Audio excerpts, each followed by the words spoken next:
aujourd'hui on se retrouve avec un colo, comme vous allez voir, en plein chantier. C'est donc un coloriage issu comme d'habitude de mon bloc portrait, donc j'ai choisi de faire Bambi.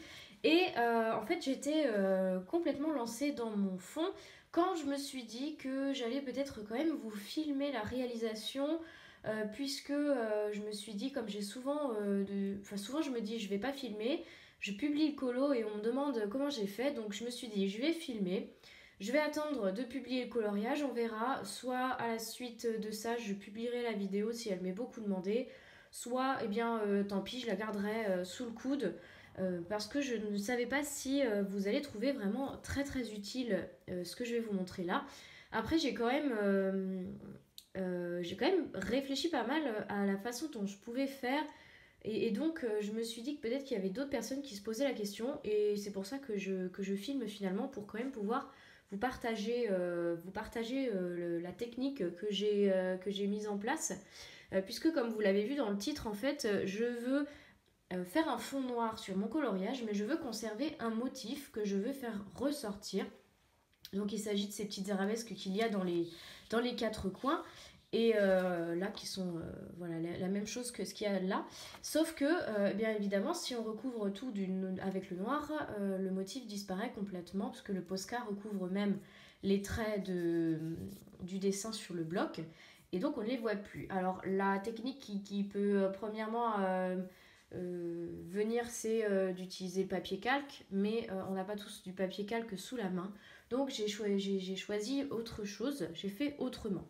Alors, au premier abord, on va se dire, c'est hyper évident, il suffit de colorier l'intérieur, de colorier l'extérieur, et puis après de passer un coup de doré sur les traits noirs.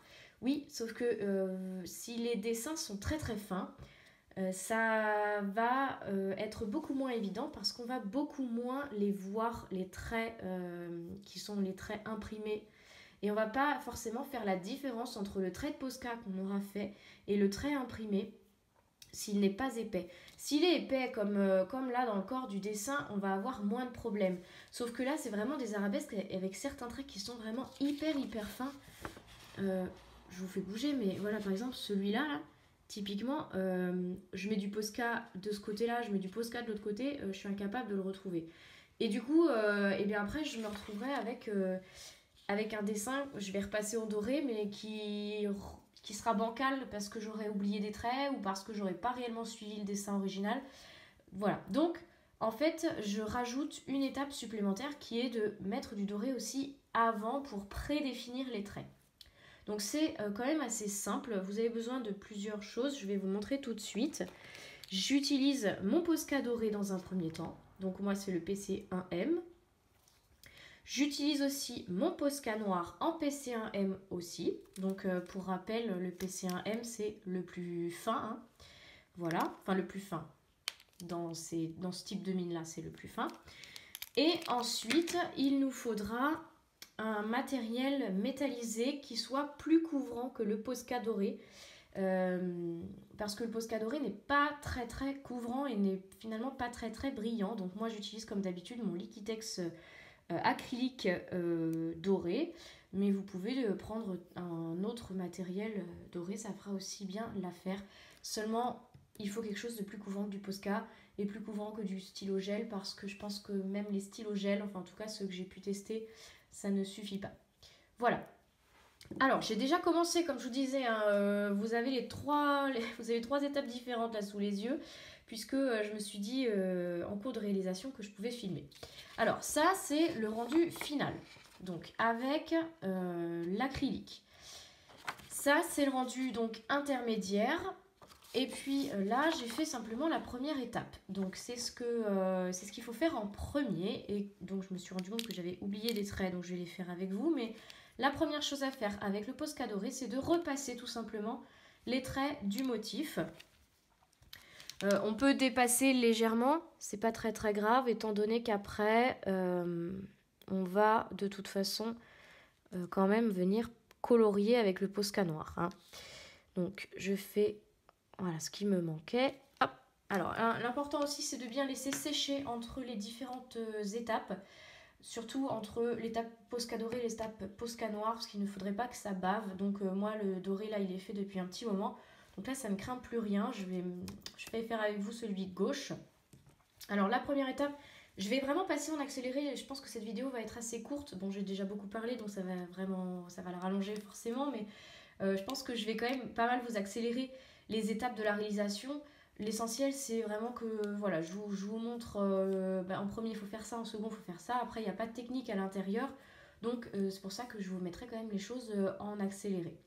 Donc, la première chose à faire, colorier avec son Posca, les motifs à l'intérieur et le tour. Voilà. Et ça va vous donner quelque chose qui ressemble à ça. Donc, il faut faire attention de ne pas manger les traits dorés et d'être quand même assez proche des traits noirs qui ont été recouverts. Alors moi je fais quand même un tout petit peu plus large parce que comme le Posca doré n'est pas couvrant dès le début, si je fais vraiment très très proche du trait original, même avec le Posca doré, c'est possible que je ne le revoie plus entièrement après. Donc je fais quand même, je suis assez précise le plus possible, mais sur les traits les plus fins, je laisse quand même une certaine largeur pour continuer à voir le trait doré une fois le Posca posé. Je ne pose pas tout de suite l'acrylique avant le Posca, parce qu'après, c'est très long à sécher, et avec le Posca, repasser dessus, etc., ça ferait beaucoup plus cracra, on va dire, que de faire les choses dans le sens inverse. Donc c'est pour ça que j'ai cette étape Posca doré avant. Voilà, j'arrête de parler, je zoome, j'accélère et puis on se retrouve après cette étape-là.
Voilà, alors maintenant qu'on a vraiment bien détouré notre motif, et vous voyez que avec le doré, ça permet d'être bien visible. Si je n'avais pas vraiment si j'avais pas mis du tout de quoi que ce soit par-dessus mes traits noirs, là on les verrait plus. Donc je pense que c'est vraiment une étape indispensable. Il suffit ensuite de prendre son matériel métallisé couvrant cette fois et d'en mettre dans la palette. Avant de venir avec notre pinceau, hop, il y a plus d'air que de peinture, j'ai l'impression. Donc, je dépose ça dans ma palette, je prends mon pinceau. Alors, il faut un pinceau très très fin. Moi, c'est un pinceau qui vient de chez Centracor. La marque, c'est AMT, mais je ne sais pas du tout si vous pouvez trouver ça ailleurs. La taille ici, c'est 3,0, mais c'est pareil, je ne sais pas si c'est un code habituel chez les pinceaux. Toujours est-il qu'il est très très fin et que grâce à ça, je vais pouvoir être très précise sur mes tracés. Donc, j'ai pas besoin de vous faire un dessin, tout simplement. On va aller repasser par-dessus notre motif. Il faut vraiment être très très précis.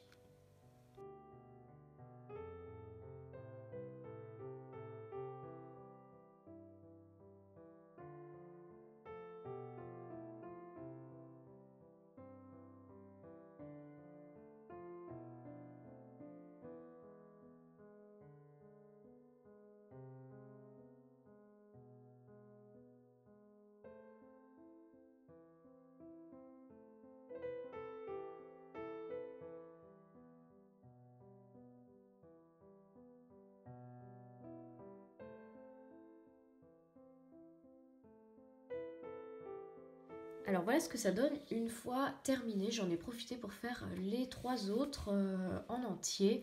Donc si je vous rapproche un petit peu, on voit le détail et voilà la brillance que l'on n'obtient pas avec du Posca. Hein. Là, il n'y a pas cette couvrance et il n'y a pas cette brillance. Donc c'est pour ça que j'ai choisi ce matériel. Après, moi je l'ai fait avec du doré. Vous pouvez le faire avec n'importe quelle autre couleur, bien entendu. Et vous pouvez aussi le faire tout simplement avec du Posca si vous voulez que le motif qui ressorte, je sais pas, en bordeaux. Oula. Eh bien, vous prenez le Posca bordeaux, vous faites exactement la même étape, sauf que à la deuxième couche sur le motif, au lieu de prendre le Liquitex métallisé ou quelque chose comme ça, vous repassez une couche de Posca pour que le dessin soit bien net. Et donc vous obtenez ceci. Voilà, alors là, je ne vais pas filmer la suite, je vous montrerai le résultat final quand même juste après là. Ce que je vais faire, c'est qu'avec un Posca toujours, je vais détourer tout mon cadre. Donc je ne vais pas le filmer, ça va être archi long et complètement inutile. Mais voilà, je vais détourer tout le cadre. Et ensuite, avec ma peinture acrylique, c'est une peinture acrylique qui vient de chez Action. Je l'ai vue dans un kit avec les couleurs de base. Avec ma couleur acrylique noire, eh bien, je vais simplement remplir mon fond. J'ai détouré ici et je vais détourer là. Ça va me permettre de ne pas risquer de faire des bêtises avec la peinture. Je prends aussi un Posca noir parce que dans le Posca c'est de la peinture acrylique et que donc les jointures ne se verront pas entre l'acrylique en pot et le Posca. C'est ça aussi qui est bien. Voilà, je vais faire ça et puis je vous montrerai le rendu final tout à l'heure quand j'aurai tout rempli de noir. Et voici le rendu une fois terminé. Donc moi j'aime bien, je trouve que ça habille le fond. Si ça avait été complètement noir, ça aurait été dommage parce que il aurait été un peu vide sur les bords. Et c'est vrai que ces arabesques coloriées comme ça, je le sentais pas trop. Déjà c'était long et en plus de ça, ça aurait peut-être été un peu chargé. Et finalement j'ai eu cette idée, j'en suis assez satisfaite. N'hésitez pas à me dire ce que vous en pensez. Mais je trouve que ça ressort bien et que ça brille bien. Donc j'ai utilisé, comme je vous l'ai dit, de l'acrylique en tube pour faire le fond noir. Alors là c'est pas encore hyper sec, donc vous avez peut-être des reflets, mais c'est lié à ça. Mais sinon voilà, si je vous rapproche un peu, alors là il y a du soleil en plus à l'instant où je filme, donc cette partie de la vidéo, du coup on voit bien les reflets et voilà, je suis très contente de ce coloriage, un de plus dans mon livre chouchou. Et voilà, j'espère que cette vidéo vous aura plu, qu'elle n'était pas trop longue, j'ai essayé de la faire très courte. Et en plus de ça, voilà, comme c'est pas quelque chose de très compliqué, voilà, je pense que c'est largement suffisant. Si vous avez une autre technique un peu plus rapide, n'hésitez pas à me la donner, parce que c'est vrai que ça prend quand même beaucoup de temps de faire comme ça. C'est la seule que j'ai trouvée, mais je pense qu'il y en a sûrement d'autres qui sont peut-être plus pratiques. Voilà, peut-être avec le papier calque, ça ira sûrement plus vite. Si vous en avez, je pense qu'il faut quand même préférer le papier calque. Et puis voilà, on se retrouve très prochainement. Et puis en attendant, comme d'habitude, restez connectés. Salut!